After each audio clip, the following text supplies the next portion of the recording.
Oops. It helps if I unmute the actual stream so I didn't get to hear the fun music. So hello everyone. How are you all doing tonight? There was music. Da da da. There it goes. There's the fantasy Yeah. music going live. So we've got information out on the Discord right now. Let me see here. Let me get the social out for let's see here. Maybe I'll edit this one to make it topical. Click. Forget the debate. We're live with tonight's. Yeah. Post. There we go. All right, so we are out there on Twitter. Retweet that. We take down the pin. Unpin. So unpin. So there we go. All right, we are out there now. I'm totally going to rearrange this mic next year. I decided I don't like the way it's set up. Let's see where we got 4 people here. What's up, Gene? Yeah, I was waiting for you to. Recording in progress. Bam, there it goes. Waiting for you. We have Ashley. How could we absolutely forget? So it is. I would never. I actually do feel like I passed the torch to Gene in a way because you make sure not to do it. Yeah, and that's fine. That's a torch I'm very willing to pass. I could absolutely see it. It's fun. It's good times. But great. So yeah, we've got the social out. Excuse me. We got the social out on Discord. Got the social out on Twitter X. So if you are so kind, please do share that. It helps us a lot. If you're joining us for the first time for this episode, welcome. You're almost at the end of the season, so I hope we are helping you finish hard, finish strong. But so happy to have you. We come to you live pretty much every Monday night. I know tonight is Tuesday, which is super crazy with the double game week, but I had just some personal things that just logistically didn't work out for Monday. And so, well, it's not like it's super secret. My wife's uncle was accepted into like the Hall of Fame for his professional organization. And so we went to like this big celebration for him getting accepted into that. So that was a fun family thing we got to do. But it did not work for podcasting, and so it was what it was. But so that's why we're coming on Tuesday. I know double game week, but we've got information, so it's good. This is all good. We're still here to help you, and are so happy to do it. So yeah, that's it. Please do share, like, and subscribe. If this is the first time you're coming to us on YouTube, we will be back for a few more episodes and next season as well. So it's going to be super, super fun. So we will go ahead and get started.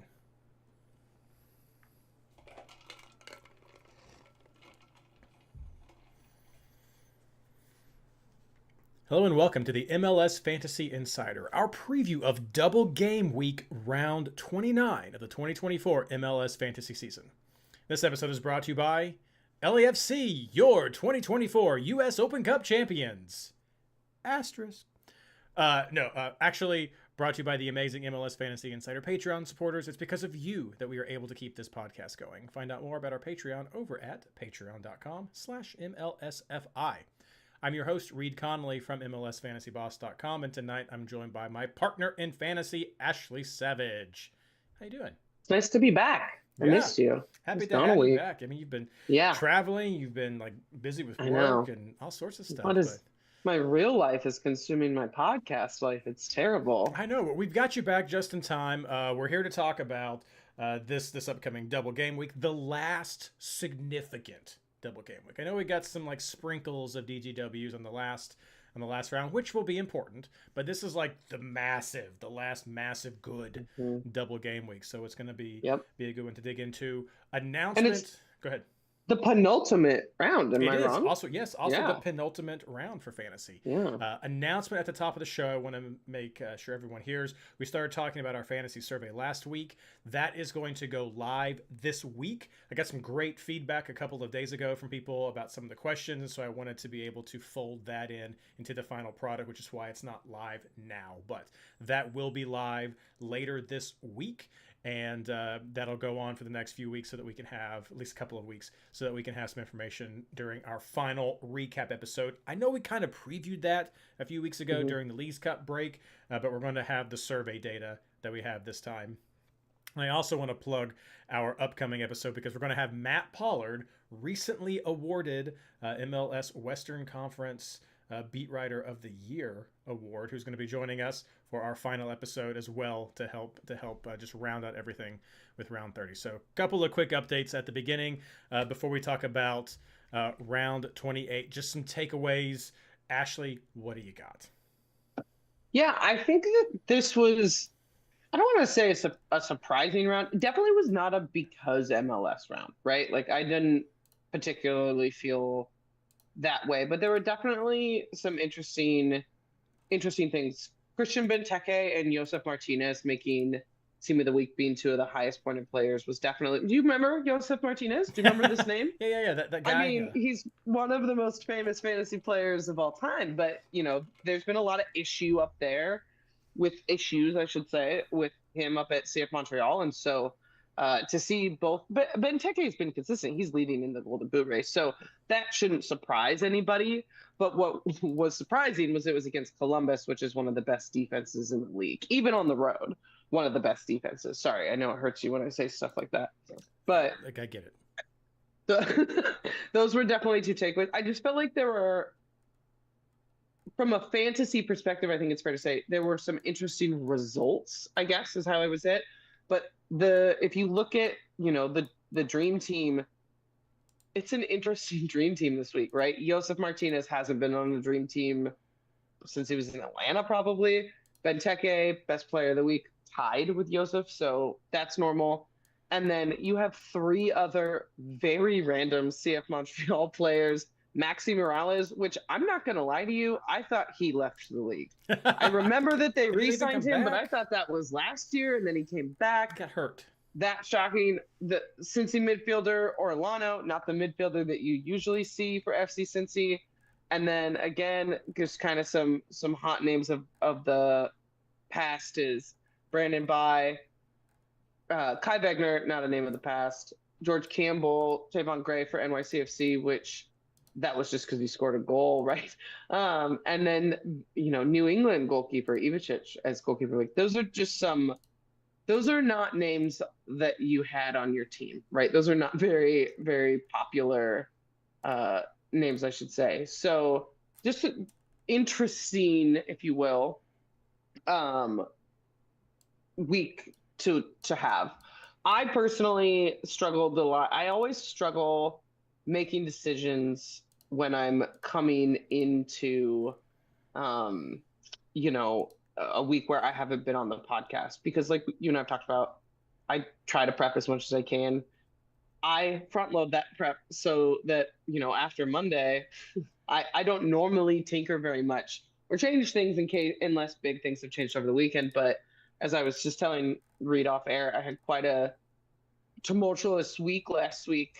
Everything's okay, but we had a lot of family things and health issues. And so come Saturday morning, I hadn't made a team. And so I kind of, just looked at the schedule. I reached out to friend of the pod, Matt Wojo, to just literally, I think I just wrote, help. I've had a hell of a week and I need to bounce ideas off someone. And so he was kind enough to walk me through some conversations. I do want to give him a shout out. When you are so proud of yourself because you thought of a thing, but you didn't have the guts to do the thing, and the thing would have paid off beautifully. Matt Wojo joked about triple stacking Montreal defense, and I wish he had so badly, because what a shock joy that would have been with their shutout. But no, once I finally threw a team together, I had an okay week. I pulled off a 91. I rode that Seattle defense, which has been keeping home shutouts, which is great. I also had Kai Wagner, but then everyone else on my team was just okay. As far as I'm concerned, I rolled the dice a little bit with Cucho on the road, but DC's DC, so Cucho had a Cucho week. I think, I don't want to say he's fixture proof, because they definitely have had some rotation with all the other tournaments and stuff, but he is just producing in such a consistent way. It's hard to not have him even on the road. I threw the armband on Messi, like I think a lot of people did, and it wasn't a terrible captain. Both Lucho and Heel, as far as I'm concerned, hit, which was good to see. I think, Noah Vander for Portland, as far as I'm concerned, there was only some problems. Rodriguez getting on the score sheet again for them, even without him, was impressive. And then I saw a lot of conversations. I tried to like scroll through Discord panickedly, I think honestly, this is the first time all year I've made a team on a Saturday. So I was trying to do my due diligence with a 7-year-old in my ear the whole time. And I saw a lot of Tolkien. I saw a lot of Red Bull bench plays. And I say this a lot with you, Reid. I don't touch a derby defensively, especially not a New York derby or a California derby. That's just not Canadian derbies, New York derbies, and anything on the West Coast derby. I do not touch defensively. So I found that to be odd. And clearly the NYCFC score was obscene, but that one just didn't sit with me. And so I found that to be interesting. And then another observation of mine, friend of the pod, shout out, Yaboa from Minnesota for Christian, just is looking consistent. Goal and an assist, I think, or 2 goals this round. Definitely interesting.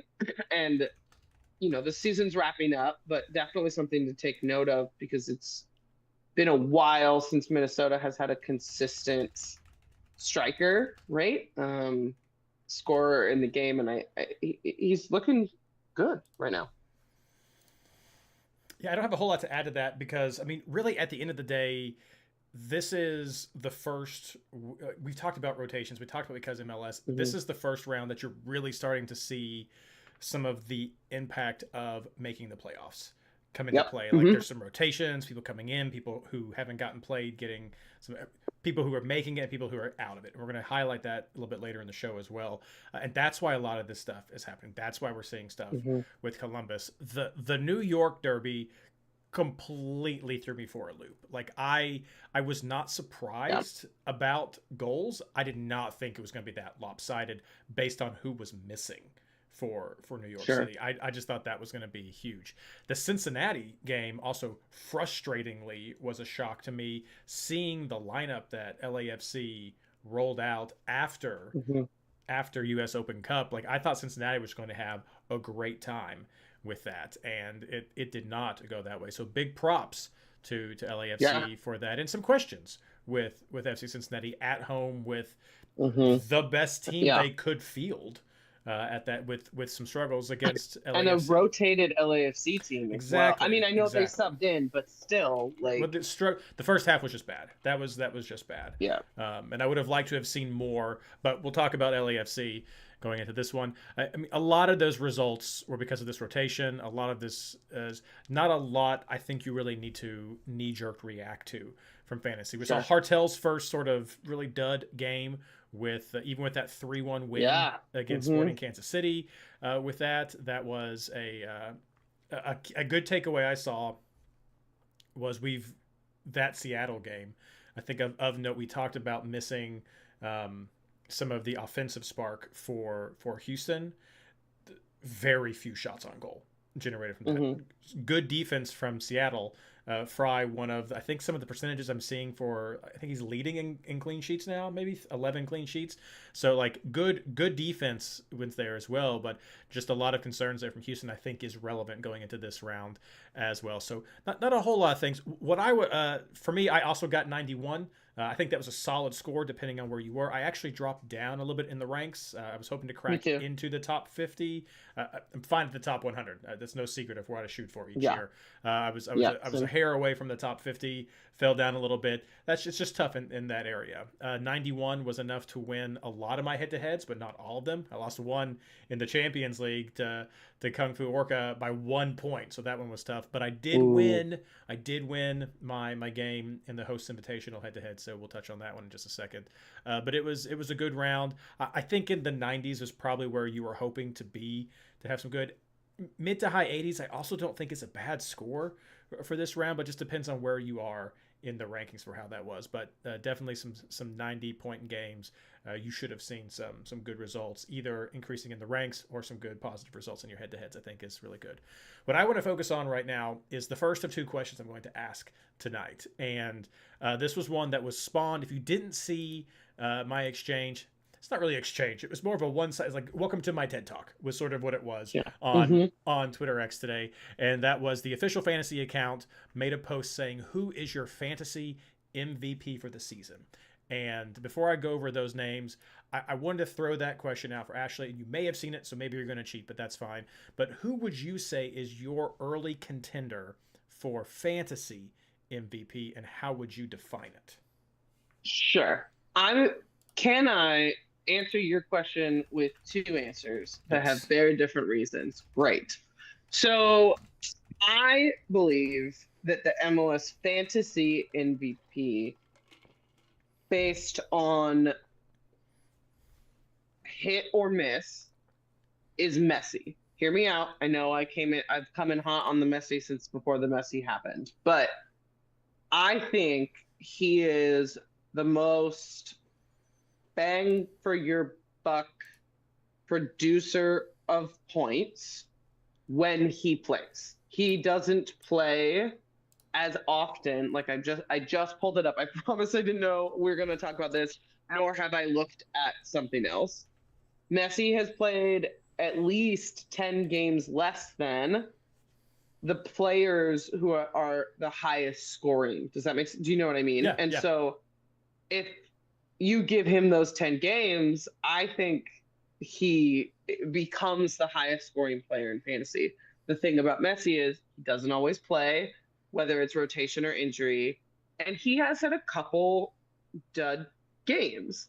But how many times do you say yourself or hear people say or see people say on Discord, if Messi plays, I'm captaining him, right? Like, I think there were the Diego Valeri days, the Carlos Gil days. There's been so many always captain whomever, right? That I don't in any way consider like a bandwagon thing. But the way in which he has impacted both how I and others view that, I think is the MVP-able aspect to him. But just to like be the other side of that coin, he's played at least 10 games less than everybody else. For me, the MLS Fantasy MVP player is Evander. And as you know, I mean, I know I'm in a different location with no Seattle gear today, so maybe I'm just, trying to, Portland it up. But it's very hard for me to say that. But I think he is. I think he's been one of the more consistent players, and I'll let the stats either back that up or disprove it for me.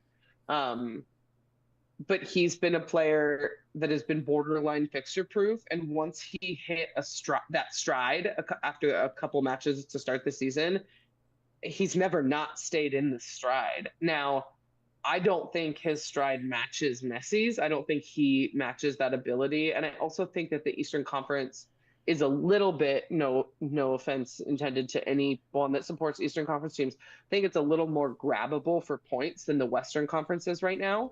But also Evander plays in one of the hardest stadiums to succeed in all of MLS. The Timbers make that stadium very impossible, and he rides that wave to a lot of points at home, but he's producing on the road. So again, I feel like Messi is a cop-out answer, but if you really look at the games he's missed, he's at 182 points, and I believe Evander's the highest, 245, and he's 9 games back of Evander. And I just have to think, 63 points. Is that fast math, right? I don't know. Can Messi score 63 points in 9 games? Maybe. I get where you're coming from. And for me, Messi is the wrong answer. And I gave 2 answers. You did. And I'm saying Messi is the wrong answer. That's 7 points a game, though, Reid. No, so I get it. I don't think you can pick the fantasy MVP based upon what they could have done. I think an MVP... What about points per game? You could do that. I don't think there's a quick and dirty stat you can go to. So the 4 names that were suggested by the MLS Fantasy account were Evander, Pooch, Acosta, and Messi. And No Cucho? Three. Sorry. Whoa, Joe brought that up. Three of those names deserve to be there. Three of those names deserve to be there. Welcome to my TED Talk. So Oh for no! me, Did I just fall into your trap? you did not. For me, Okay. overall, I agree. It has to be Evander. And I don't Yeah. think that it should just be based on highest points. Yes, he's got the most points. We often talk about these people who have the most points. I don't think you could just say the person who has the most points is the fantasy MVP. I think there has to be a level of consistency. I think that fixture proof element to you is very important. I don't think it has to be someone who's always captain.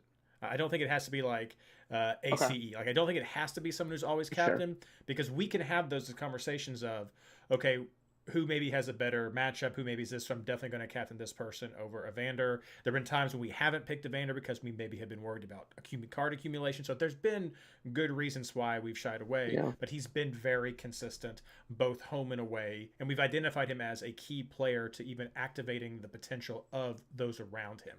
And I think there are other players who we can say that about, but not all of them who have been as consistent and successful as Evander has been at home and on the road, which is in there. Sure. And so I think he has to be in there.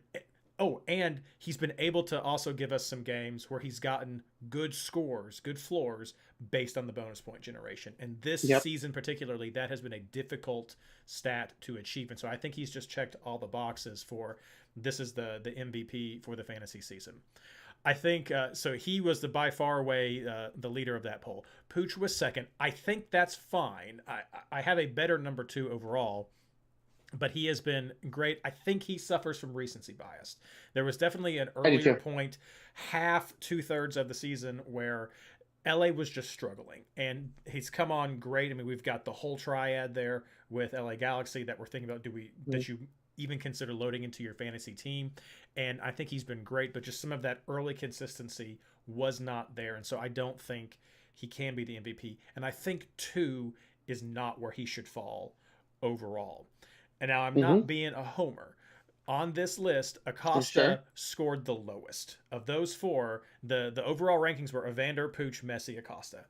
I do not think Acosta should have been as low as he was. He shouldn't be above Pooch, so he shouldn't be number 2. I'm going to say that, no problem. He should be number 2, but I don't think he should be below Messi. I don't think Messi has any right to be in this conversation at all because he missed so many games. You cannot be the fantasy MVP missing that many games. Yes, people always captain Messi, but that's FOMO.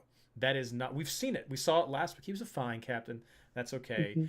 He is one of 2 players who I would say, and this is to his credit, he's one of 2 players who would be in your conversation of, well, he's not starting, but I'm going to have him anyway and put him on my bench. Definitely in there. The other player is the one who I think should be the number 2 overall and potentially a contender for the number 1 overall, and that is Cucho. I think Cucho should be the number 2. I can't believe he's not on that list. I think it's a travesty that he was not listed there. The homer in me is not saying that Acosta should be on there. I think Messi should not be on that list. That's just pandering, having Messi there. Messi is a FOMO pick. That's right there. But real quick, can I ask you though? You said this was tweeted out by Skylar. Well, hold on, because I don't like doing that as much because Skylar is the face of a thing, but is also his own person. The MLS fantasy account, which is more associated with MLS than Skylar, even though Skylar runs it, that is what tweeted that out, correct? Correct. That's Can you imagine the pitch that Skylar would need to give to leave Messi off that list, though? No, I totally get it. I totally get it. But I don't think Messi. I'm glad Messi didn't win. This would be a whole different frustration tantrum if Messi won. I just don't think you can say, oh well, clearly if Messi had played those games, he would have been like, no, you can't. You can't be the most valuable player. I expect you to talk about Messi. That's what's there. But I agree. I think it's Evander. I think Cucho should be number 2. He's had that consistency. The rotation risk has been real, and I think that's what knocks him out on being the number 1, just because of Nancy's just rotation of them.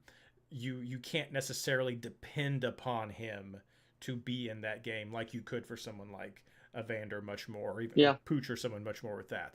The same thing happens with Messi at times, but Cucho, like Messi, are those two players who you're like, even if he comes in and gives me 45, I still want him on my bench because he could still bring me back like 12 points.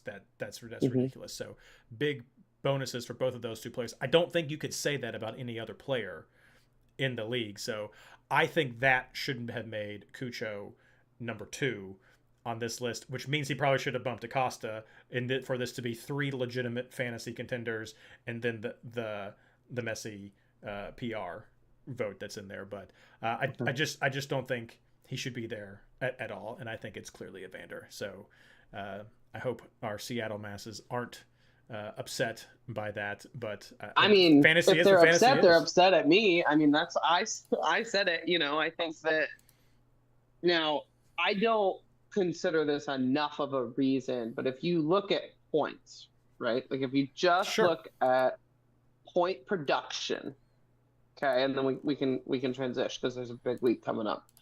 If you just look at point production, in 29 games, Lucho has 240 points. In the same amount of games, Denis Bouanga, not featured on that list, has 235 points. Okay. In 5 less games, Cucho has 210. Yep. And in 3 less games, Ricky Puig has 243, which is more than both Lucho and Denis Bouanga. Yeah. With 3 less games played, and with 4 less games played, Evander has 245. So in 4 less games than Lucho and Denis Bouanga, who are 2 very prominent MLS fantasy players, Evander scored 245 points. He scored 5 points more in 4 less games than Lucho. And with I would say a comparable group around him. I think that, the striker upgrade in Portland has helped, and that's been great for Evander.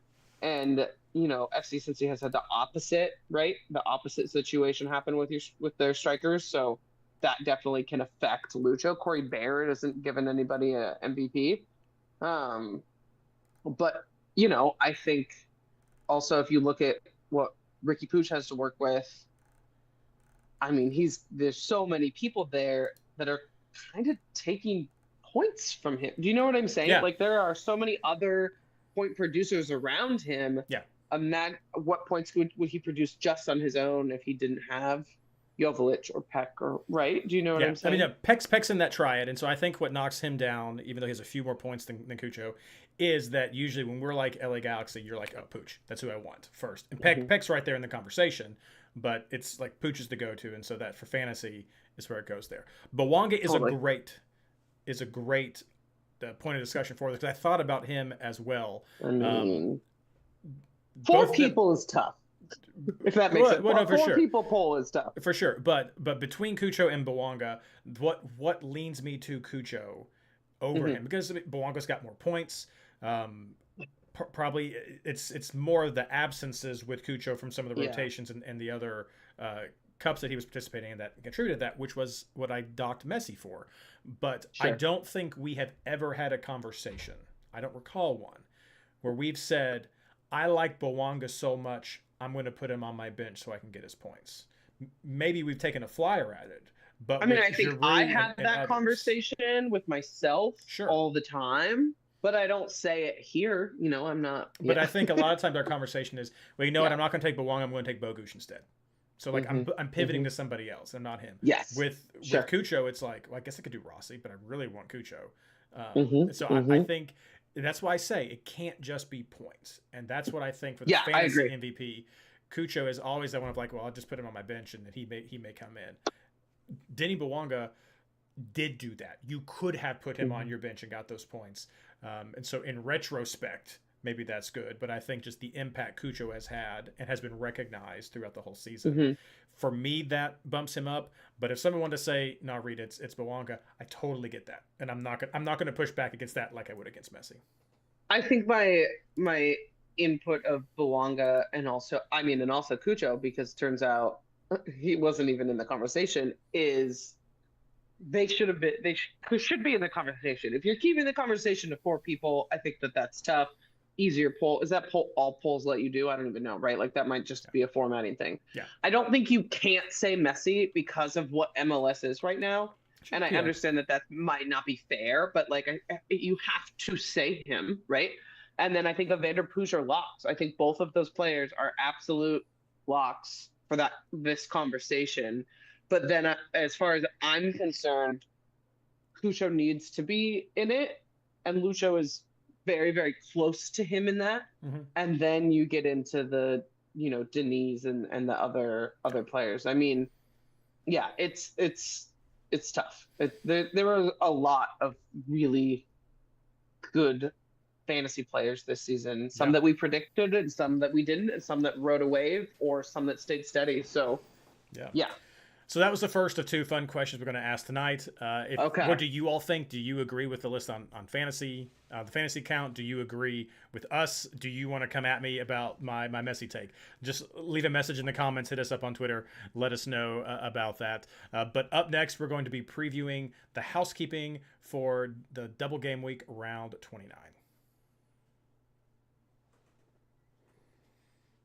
So impressed with my dogs right now for just not causing a scene. Cam coming in right at the very end with the takes. Oh.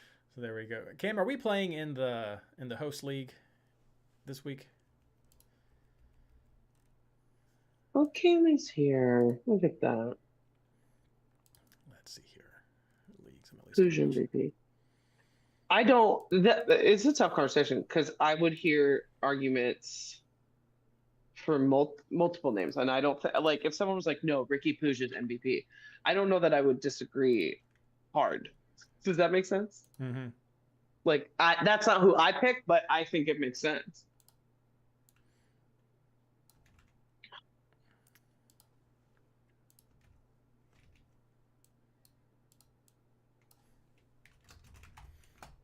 Oh, snap. All right, let me get the social out here. Yeah, I thought we were playing Cam. I'm playing you. Skylar's playing. Oh, Ranch. what a fun time! Playing Manch. Ranch Moran, don't. God, I want to like go to a bar and just watch that unfold. That is. If only. What a time! If only. All right, let me get the social going right here. So post. There's the social. And retweet right there. All right, there we go. Again, feel free to like and share those messages, and let's do it. Get back. Oh, we have so much. I forgot.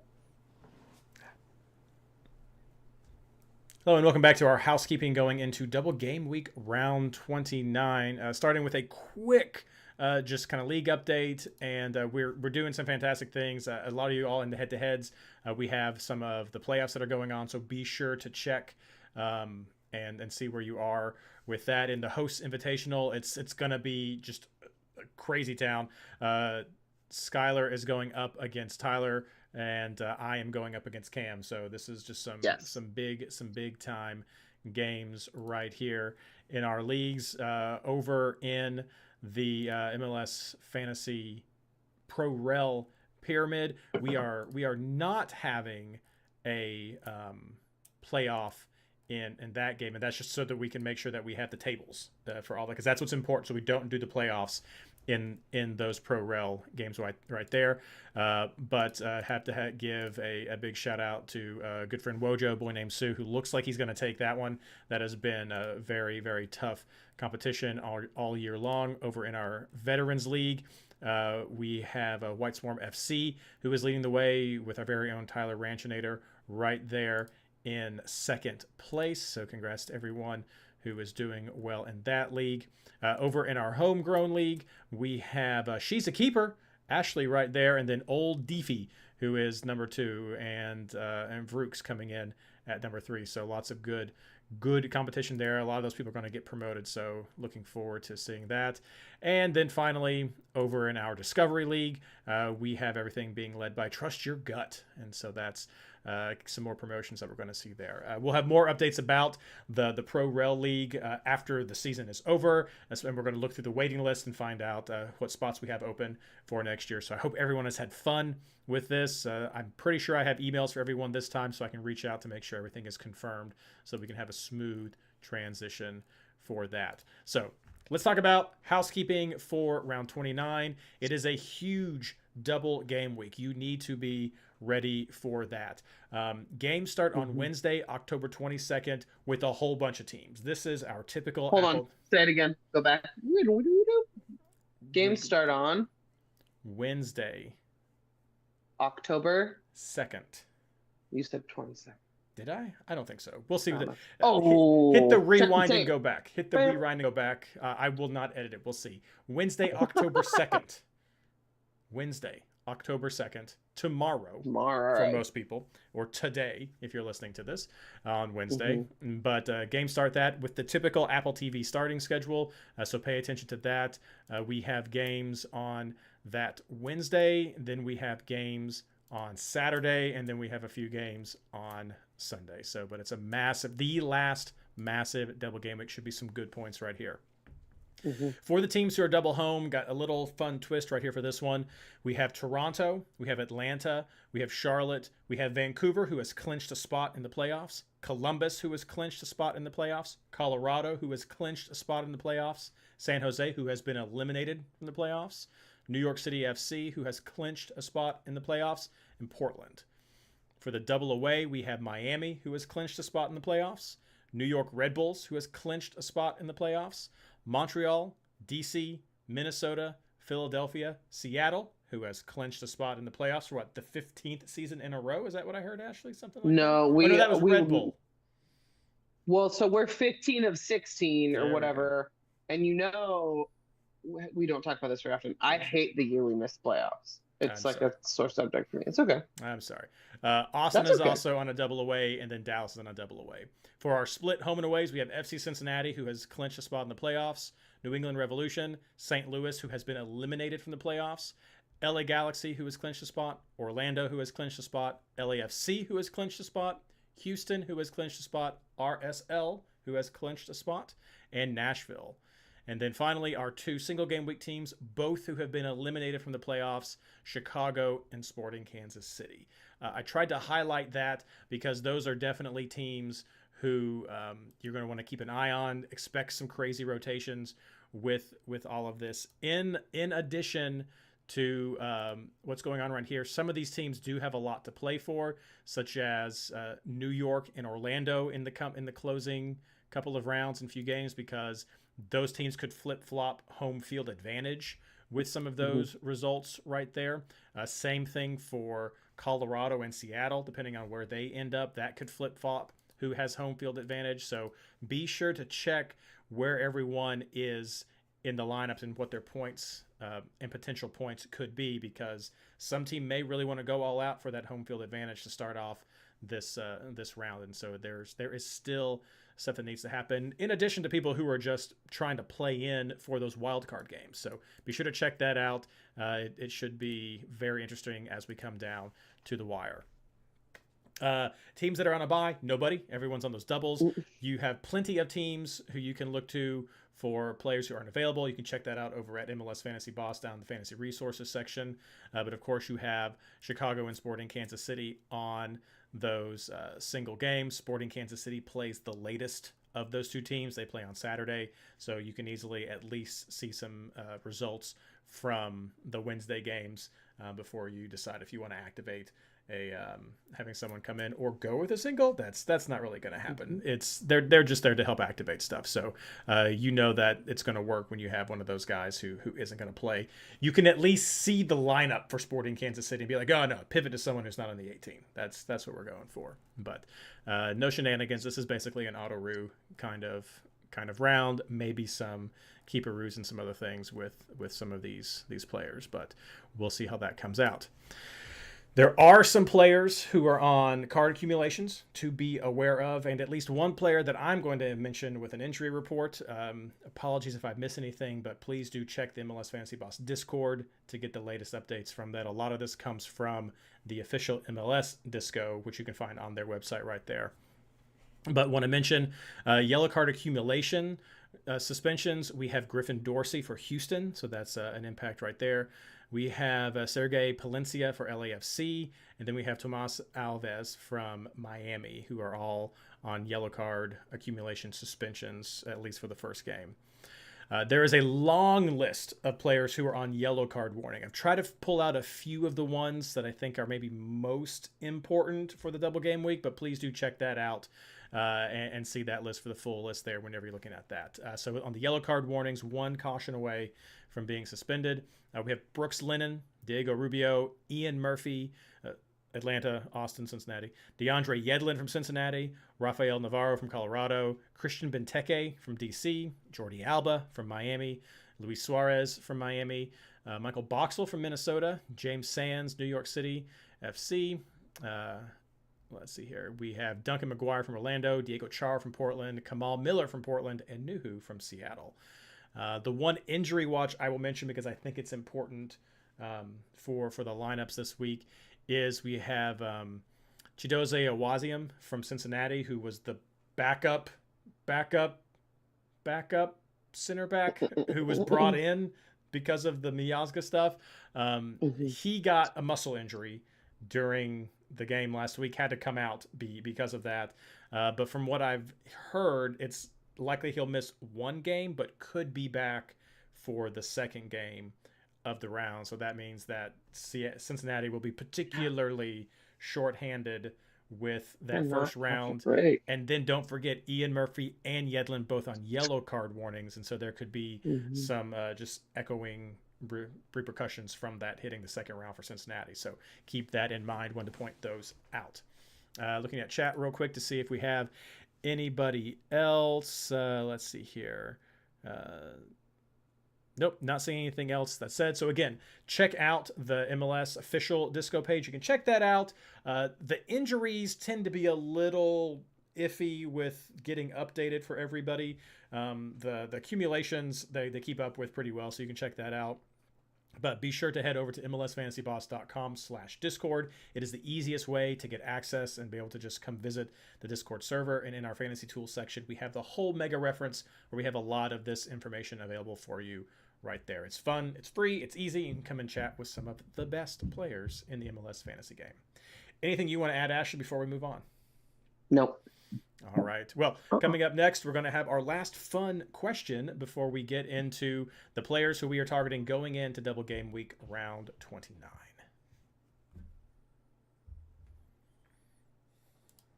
Okay.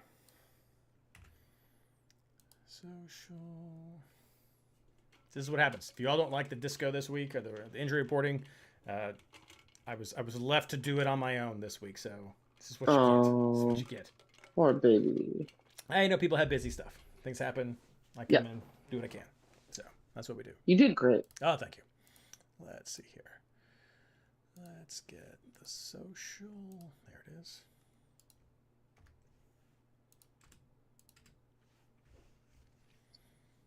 Okay. There is that. And then the retweet.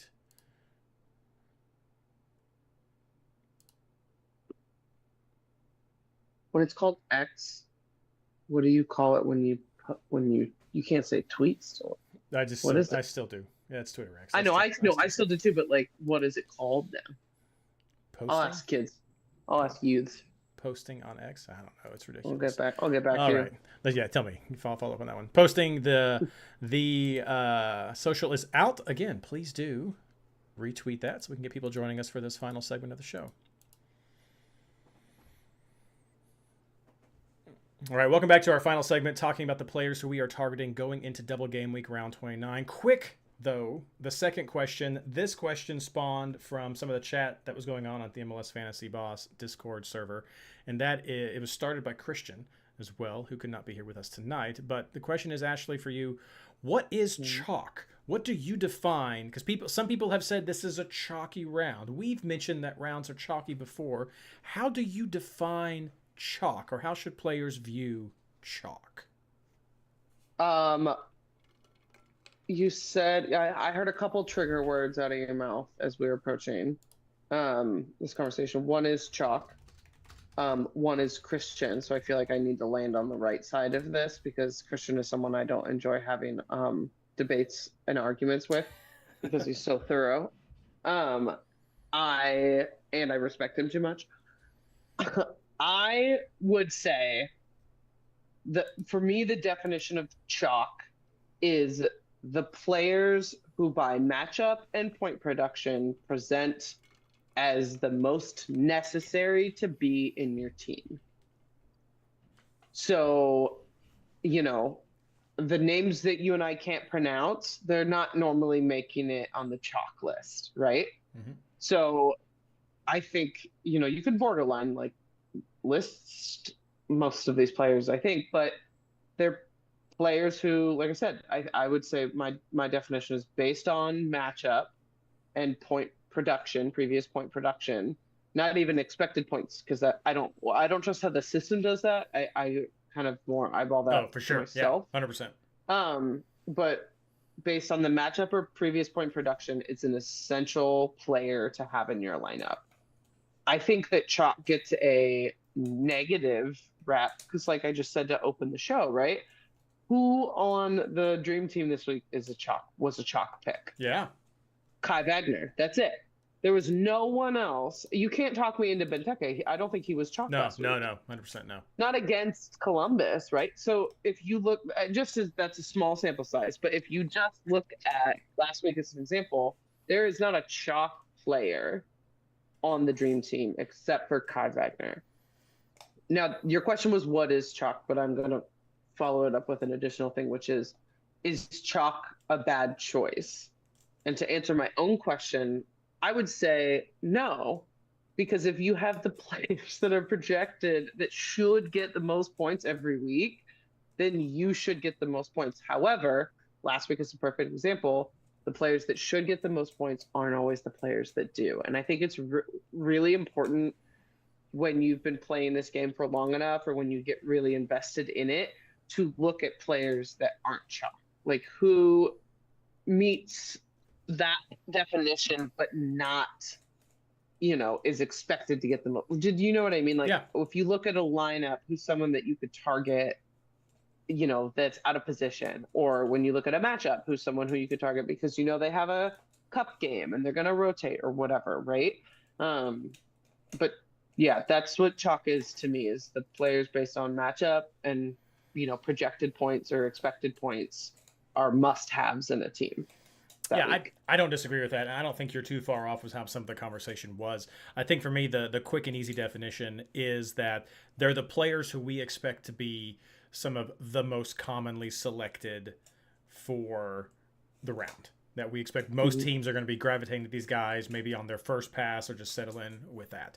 I think a lot of times this pivots into, are we responsible for creating chalk? Are we driving people to certain choices, thus making chalk? And I think biasly, I think that part of how our show is designed is to try to help minimize that. I think that was often a result when we were publishing the chalk board, people seeing and trying to copy teams and do that. But I think that's why we make an effort to talk about the options, because you are right. This round is a great example. There were so many players who were not chalk, who were not commonly selected, who did well. I think the expanded definition I'm going to put on this, or maybe the caveat, is I think Orjano could have been on that list, because I think chalk can change. Chalk adjacent. Depending on who you're talking with. Because if you're looking like, okay, I know that there are a lot of dead teams, and so a lot of these numbers just can't be reflective, and so that's not really chalk. So then you start saying, well, of active players who are being selected. Well, there may be active players, but I'm going to discount, well, if you're below rank 500, then I'm not going to really count you for chalk for whatever reason you may decide for that. I just want to look at the top 100, the top 50, like those players. They're the ones who are picking the ones that should be. And so I think that we had conversations last week where we talked about how Acosta had struggled some, depending on who's out there. Orjano is his top target. So I think he could have been someone frequently selected as an Acosta alternative that could have been quote unquote chalk based upon whatever sample size you wanted to use for that. I could also go with chalk adjacent. I get that. Well, I would actually say, I would argue that he's not chalk because Lucho is chalk. So if you're picking a midfielder for FC Cincinnati that's not Lucho, I would say that is the definition of not chalk. Do you see what I mean? Fair. No, I get it. I totally get it. And so the other part of this is, I think that's also, I agree with you that it's not bad to have chalk. Yeah. But to try to think about some chalk, you do. But to think about the matchups, think about the opportunities. That's why we have differentials. It's been a little harder this year with the change to the scoring to identify some of these players, for them to have the floors that maybe would make them stand out when we go with that. But I do think that chalk tends to change depending on who you're looking at.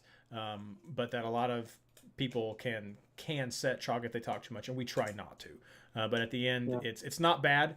It's something we try to combat. That Ranch has those great articles with all of Team Ranchinator who are looking at those differential options for the other stats that generate that. So, but no, it's a fun conversation. I thought it'd be fun for us to kick it off because we do mention chalk so many times. So would love to hear what you all think is chalk. Are we setting chalk? Are others setting chalk?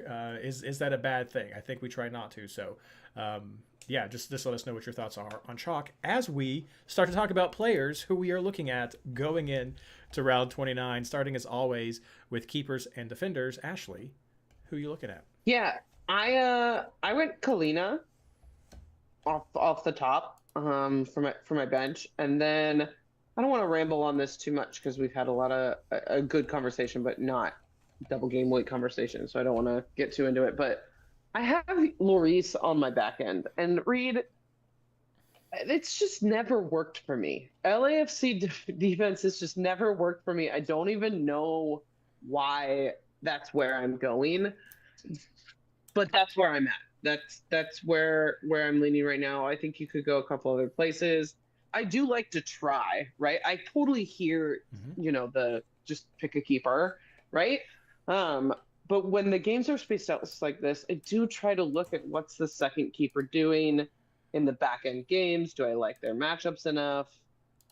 At Sporting, I kind of do. Home against St. Louis, like you said, already eliminated, not super consistent scoring. So I don't know.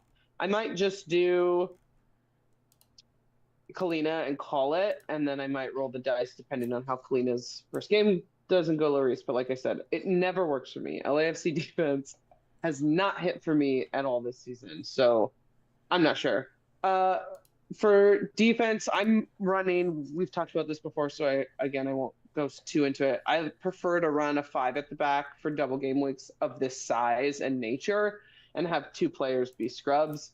So right now, I actually have Tim Ream and Malanda for Charlotte, and then I'm cycling through a couple other teams that I'm considering.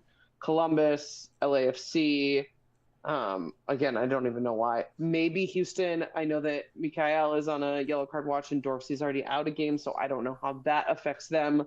I hear the Brooks Lennon shout, but again, not to one more time reference something we've already discussed.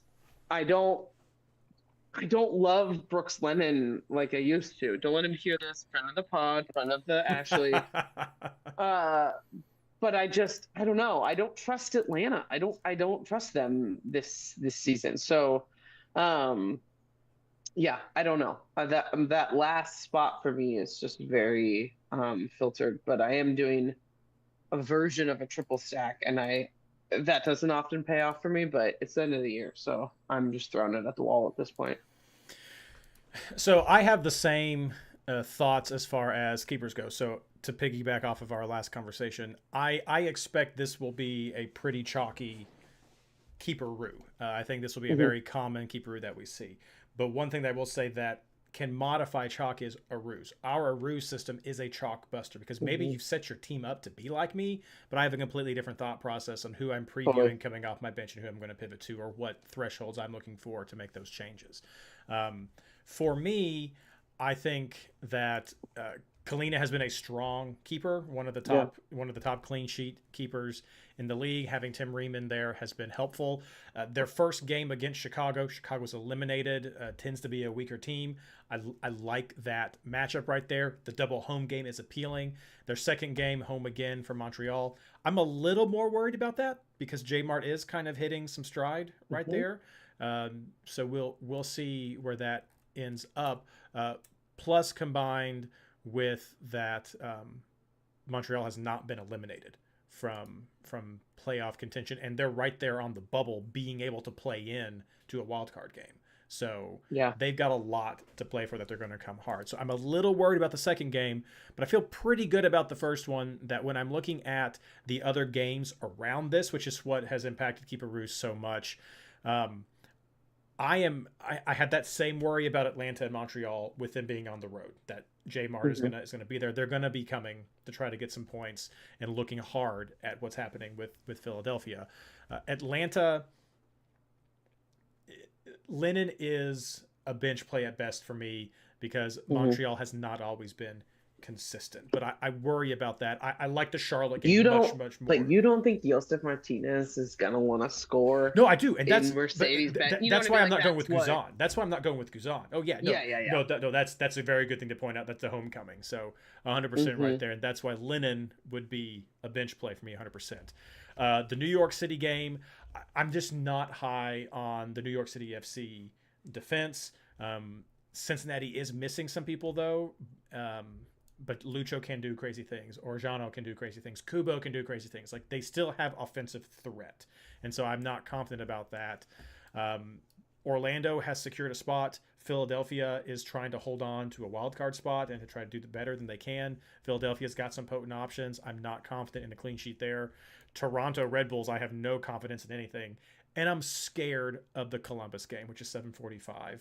That Columbus and Miami team, we'll get into some more later, definitely, but huge impacts for Supporters Shield, huge impacts just overall, and the players who we are watching who might be unavailable will be available for this game. So I'm expecting it to come hard for that. So I don't like those early games. And that means pivoting down to the 10:30 games, who am I going to put off there? LAFC stands out to me because they are the only team playing two eliminated teams for this round. And so St. Louis and Sporting Kansas City may just be playing for pride at this point, but they're playing against two teams who have been eliminated from the contention. And I think that is a good situation for LAFC to be in. They might have a shot at getting number one in the West. LA has that right now, so depending on those results, there's still some pride to play for there. But they've been okay on defense, but that's why for me I pivot to it. If I had to go with somebody else, I would be, because I'll just do the rest of the 10:30 games. I don't want any part of San Jose Dallas. Both of those teams have been eliminated. Who knows what's going to happen in that game? And I'm not 100% confident in Vancouver against Seattle, who's been doing very well, and that's a Cascadia game. And so I have a hard time betting on clean sheets in a Cascadia game. I would be open to considering Portland. I don't expect to have 3 Portland players on my team, so I could potentially have Crepeau there if I wanted to. He's not had maybe one clean sheet since he's come back. Portland tends to concede. Austin's not been a strong team. They've had some success at the end, but they've been eliminated. And so, wait, let me double check that real quick. Not technically eliminated, but very, very tough for them to actually play into a wild card spot. So I could be open to considering that, but I would tend to lean a bit more towards that home team for LA, because Portland's going up against Dallas. on their second game, who is right there on the tail trying to knock Portland out to get that wild card spot. So Dallas is definitely going to be coming hard this round with everything that they have. So that's for me why there's a lot to talk about with the keeperoo. That's for me why I'm looking at Lloris as the back end, but I'd be open to considering a Portland second end of the keeperoo. I'd just be worried about some of the if you don't like Cincinnati. New York City FC has Nashville as their second game, which we've not been high on as well there, but I just have too much concerns about the New York City FC defense to really want to go with that. So as far as the defender options, I like pairing things up, as I've always said. So I'm looking at Charlotte, potentially doubling up on Charlotte to see how that, because I do like that game the best. I already said Lennon would be a bench play. If I win him, he's also on yellow card warning in addition to possibly giving up at Mercedes-Benz. Pairing up an LAFC player with that, going with Long or someone just to have those options. Even though I'm not sure about the clean sheet chance, I'd be willing to consider Vancouver defender with that, specifically Veselanovic. I just butchered it, but he's had good attacking results, and so I like that you tried though, like the way you said it. I never don't. Semi-confident and really quick, and I respected that. Veselanovic, I think that's a better attempt. Veselanovic, but double home game, Seattle, Minnesota, could be a good potential for some offensive points there. Would be a bench play at least, possibly Wagner, because Philly is trying to keep their spot, and he had a fantastic round last week. Could ride some of that form. Got a lot of that defense back for Philly, so I'd be willing to maybe even take a spot on him. My crazy out there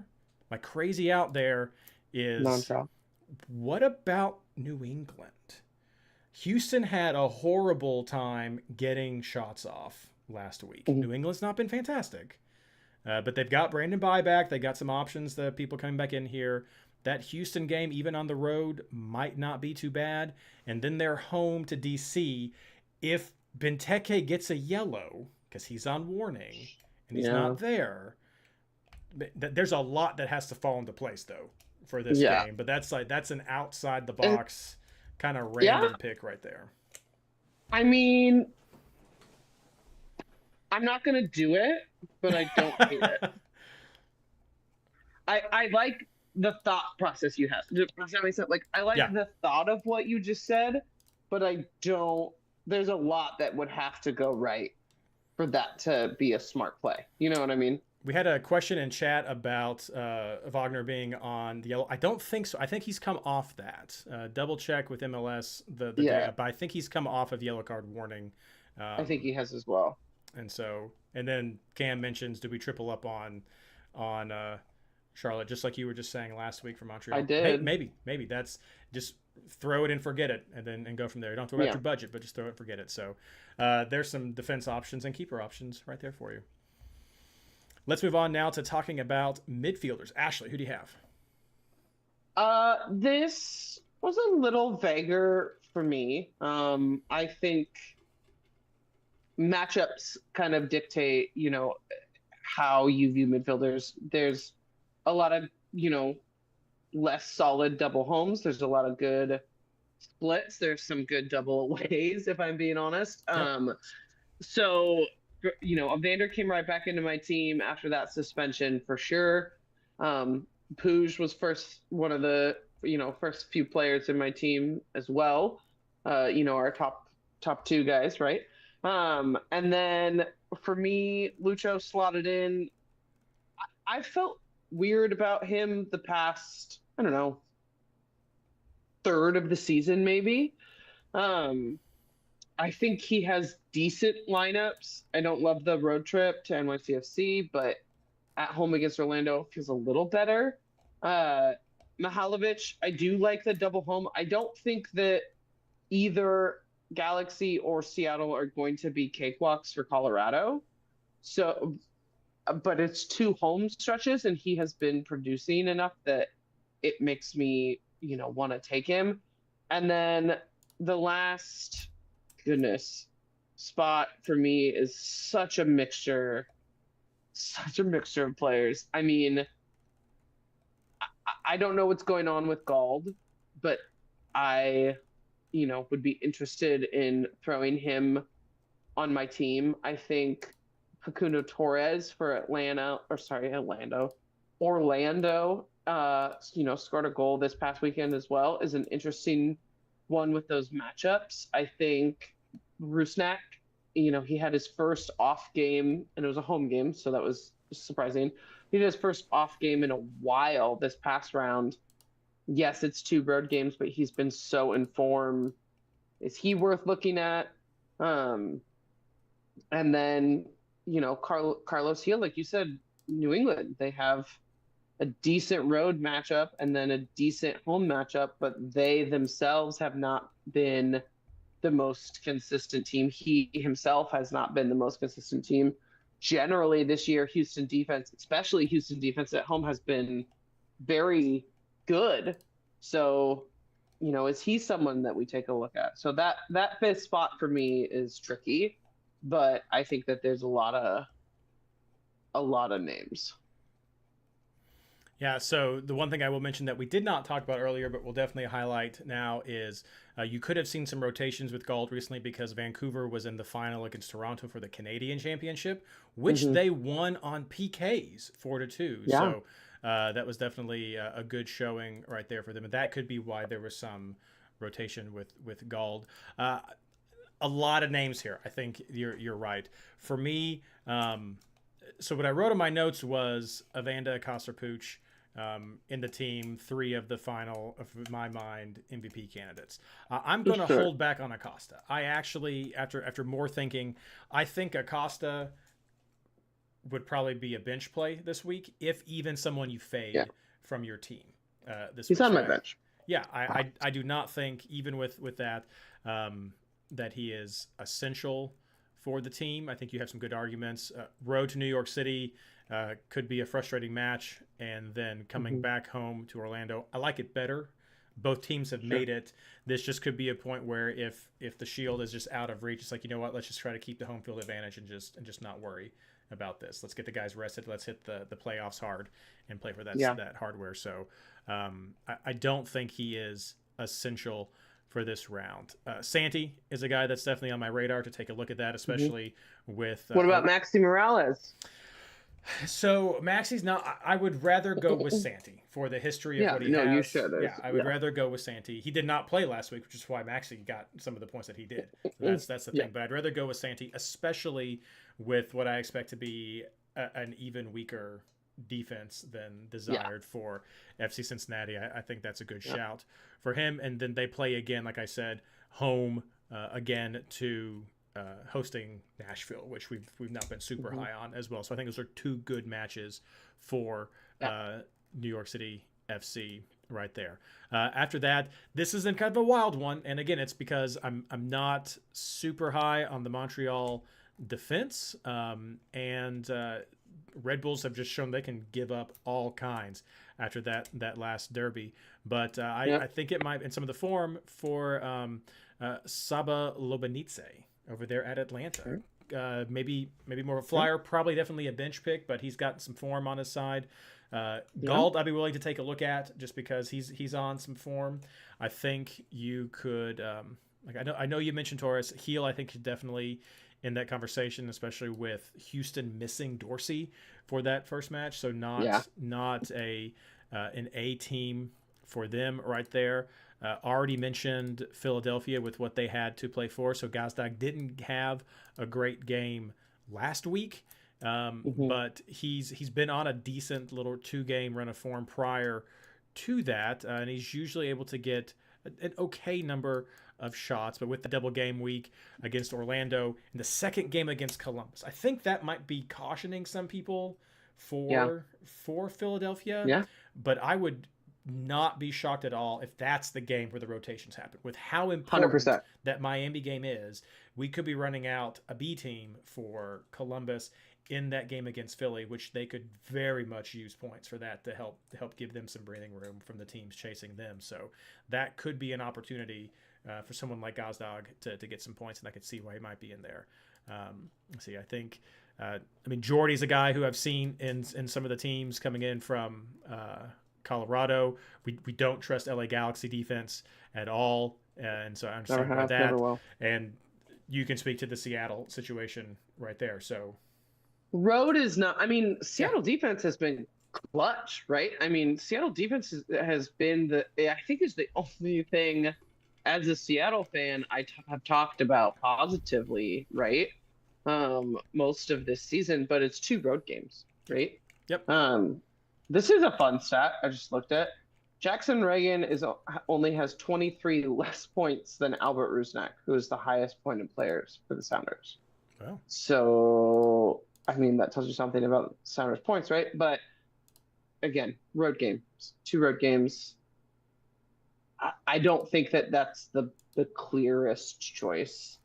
You know, a Cascadia game up in Vancouver, that could go 0-0. I could see Seattle going 0-0, but again, that's a derby. I don't love it. And then on the road to Colorado, another team the Sounders, you know, notoriously shut out, especially, you know, as they've progressed more recently. So I think this Seattle defense has been a stout defense, but I think this week, you know, with their matchups, they shouldn't be the most favorable ones. And the last thing I'll throw in, of course, is Bogusz, but that might be the spot where you rotate if you're going to look for some heavy LAFC defense. I think that might be the better bet with them, and then save a forward, or don't go with the forward and go with him.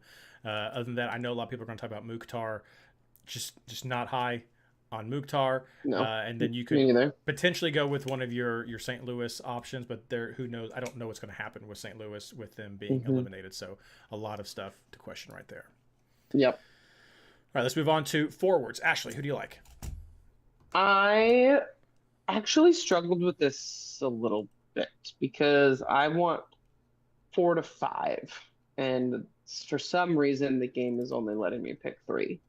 I have a message into Skylar about it. I don't know what's going on. Right now I'm sitting on Messi, Peck, Cucho, but I want Denis Bouanga and several other players. So it is it's tough right now, and I'm also struggling with formationally, do I want 2 strikers, or do I want more midfielders? Do I want to double dip into this, Portland situation, which is really hard for me to do, but do I? So yeah, I'm not sure right now. Messi, Cucho, and then a rotation of Peck, Bouanga, Rodriguez. It gets dicey. So I am on Cucho, Messi, and Rodriguez. I really like the form that Rodriguez has been on. 3 goals, 1 assist in his last 3 games. Maybe the last 4, but he's 3 goals, 1 assist at least in the last 3. He's not played the full 90 in those games right there. But I'm hoping that some of that is because of the upcoming double game week. Portland needs these games. They need these games. Evander's going to be there, and I think Rodriguez is another great shout that you could have. And I also think, but it makes it tough because I would probably normally put him on a bench spot. But he plays the early game or the late game, so that's good. But Messi's on the bench spot because, again, is he going to go? Is he going to come? Is he going to play? What's going to happen? This is a huge game. Like it seems like is he going to play through? But he had a little bit of like, I don't know if it was a knock or a tickle or whatever people are saying right now. Like ouchie. Let's go with that. But like, so he's on the bench for me, but he's one that I'm willing to consider because maybe he comes in and plays the second game, or maybe he comes in and gives us 45, and that could be what happens. Or maybe you don't play Messi.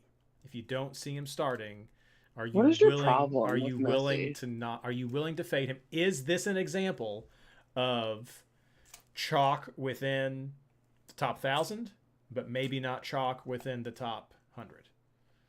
Who knows what people are thinking with that, especially, I mean, he's an okay captain. Is there going to be some rest? Let's see here. Is he going to wait for the hardware? Do they feel like they've got the supporter shield and they don't need him, save him for the cup? and see what happens there. Bawanga, I think, is another option, but he's on yellow card warning. Be careful. Joseph Martinez, potentially dark horse, right there for a good shout out. Like Used to be the definition of chalk, but now, I don't. For sure. Yeah. Already talked about Santi. Already talked about some weekend Cincinnati. Alonso Martinez, New York City FC. Perhaps that could be a differential forward option that you're looking at. Peck is also on great form, though, so I absolutely have. Like, I totally understand going with Peck over Rodriguez. So many options. You could look at. Oh shoot! I've totally lost the blank with DC United. Benteke. There we go. I don't know why. I was like, the golden boot. What's going on? Forgive you. You could look at Benteke. You could look at Benteke. Yeah. But again, he's also on yellow card warning. So if something were to happen in that first game against Nashville, who I think he's got a good shot of scoring, then you would only get him for one round. And as a one-round Benteke, enough for you to not want that. Because, I mean, if you get him for two, they're both on the road. That's not awful. New England's giving up goals. So he could be a good option if he doesn't get the yellow. And so we can see what happens right there. But a lot of good options right there. Go to chat real quick. Kusa mentioned Swiderski for Minnesota. What do you think about that? Minnesota is... Hold on. Go for it. I don't like doing this to you twice in one episode, but Swiderski does not play for Minnesota. Oh, what did I? You're doing Yeboah. Swiderski is Clit. Charlotte, if you will. He is. Sorry. That's right. No, it's fine. I mean, it's fine. It's been a long time. It's fine. Swiderski plays on the 22nd of October, and he'll. So okay. So here's one in chat. Swiderski over there at Charlotte. What do you think? Yeah. I have not been high on him all year. Now I think Charlotte have, good matchup. Chicago and Montreal are two of the traveling teams that have had the most goals scored on them, but he has been inconsistent enough that I don't know. It's just like I don't feel like taking a flyer on him. I feel like leaning chalk for my strikers this week. So but I get the shout. It makes sense, right? Like talking it out on paper, it makes sense, but not for me. Totally get it. What about you? No, I think I like the other forward options better. Yeah. So he did score last week. It's true. That's true. All right, let's wrap everything up with the forwards. Who are you looking at? Or sorry, the captain. Who are you looking at? See, this is. Oh, you did put. I was gonna say this isn't fair because when we write notes to each other, I thought you didn't pick a captain, and I wrote I don't know. But you did. So I will relent. Currently, my captain is Evander. I do think that if Messi starts, I'm considering it, but the thing is, I don't think he's going to go to Toronto. That's the one I don't think is going to play, and that's the second one. And how do I say this? I would rather put the armband on someone who I think has good matchups and I know should play both, barring like injury or whatever, than the GOAT when I'm not sure if he'll play. Might be a hot take, but that's where I'm at. No, that's totally fair. So for me, I totally get that train of thought. Looking back over the DGWs, there has only been one round where let me look at it real quick because actually that may have messed that up. There's never been a round where Cucho hasn't played both double game weeks. There's only been one round where he's played fewer than 45 in one of the two games, and that was on the front end. And I don't think he sits on the front end of this. I have more faith in Cucho doing a 90 and a 45 in his game than Messi getting a combination like that, especially with that Toronto game. Does he even travel? Does he play at all for that? But if Messi plays in Toronto, he will feast, right? That's true. That is the the It's kind true. of mind trick about it, right? It's true. Messi in Toronto is who I want an armband on. Sure. In or against, but so that's it's gonna keep you up at night. But Vander is our fantasy MVP. So I have it on Cucho right now, mostly because I want to see that matchup. Sure. But Vander is right up there. He would be if I decided I want Cucho and then see what happens. Vander would be my pivot. I may just decide that I want Vander, and I'm just not willing to take the dice on that. Or I'll just find out who Cam's captaining and do the other thing so that we can have a differential captain for our matchup. So we'll see what happens. But he's gonna captain Messi, so don't do it. You were never gonna. So. We'll see what's there. Yeah, it's like I'm the one who's like fade him. We'll see, potentially fade him. So we'll see what happens in that. Then he's gonna play Toronto and get the double hat trick. So that's what people say that we don't differ enough, and I think if they just listen to us talk about Messi, they would realize that's not true. It's true. It's all right there. Going to chat real quick just to wrap it up.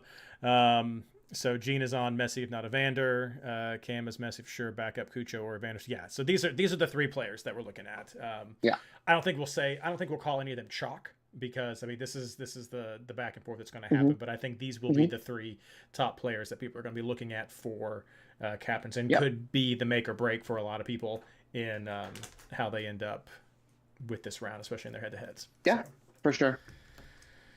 I see someone mentioned Pooch. I get it. He would be in a top four for me. I think these three are the ones that would be the top three that we end up looking at. Thank you so much, everyone, for joining us for tonight. Had a lot of fun coming into this last massive double game week. Let's wrap everything up with our plugs. Ashley. I don't have one because I forgot, and I want you to be able to do Discord. No, you can do Discord. You can plug your phone. I'm gonna plug. You know what? I'm gonna reach for the stars. I'm gonna plug Airbnb because they have been housing me out of trauma and disaster for the last. I don't live on. I guess I shouldn't say that. There is literally a hurricane destroying people's lives, but sickness through sickness. Through sickness. Thank you. So my shout out, not a sponsor, is Airbnb. Like that, not brought to you by. Of course, I will say big shout out to the MLS Fantasy Boss Discord. Of course, again, I'll mention we will have our survey coming out for fantasy feedback this week after I get the last feedback for suggestions incorporated in.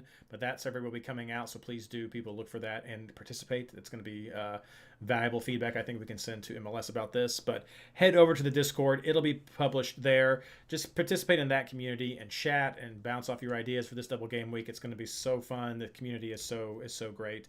You can also head over to MLSFantasyBoss.com to see the recaps of the articles and the show that we have right here. So thank you so much, everyone, for joining us. Let's finish out this season hard and have a great time. And be sure to share your feedback. The penultimate, exactly. The penultimate MLS Fantasy season. Not our penultimate episode, but the penultimate fantasy round. So with all that being said, as always, good luck.